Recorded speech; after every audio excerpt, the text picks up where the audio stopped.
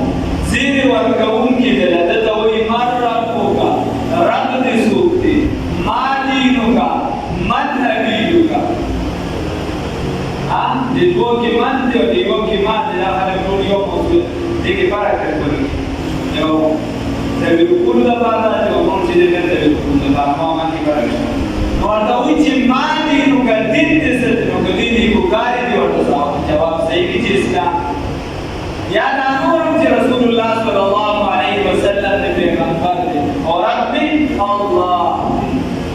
چې دی ورته دا صحیح کې ورته د جهنم نه دروازه کولو شکم دی نه د جهنم نه نو هغه ورته وایي چې ما خو سوالونه صحیح کړو بیا راته ولې د جهنم دروازه کولو شوه وایي دا ته الله د دې نه بچ کړې بیا به بنده شي او د جنت دروازې ورته رسول الله صلی الله علیه وسلم در او رسول بیا دوزخی وي نو دا هغه لپاره بیا خسران دي دعوت رسول الله صلی الله علیه وسلم فرمایي القبر روضة من رياض الجنة وي دا قبر چې دا د جنت د باغچونه یوه باغچه ده یا د جهنم د کندونه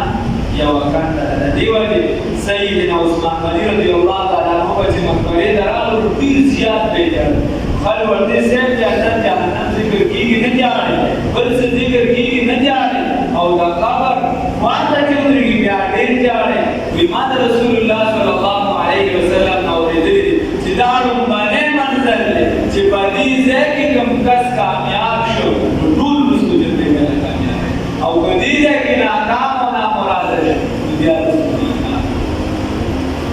او دا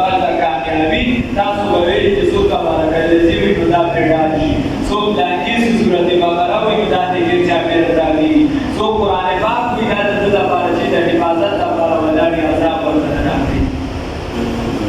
دا قرآن پاک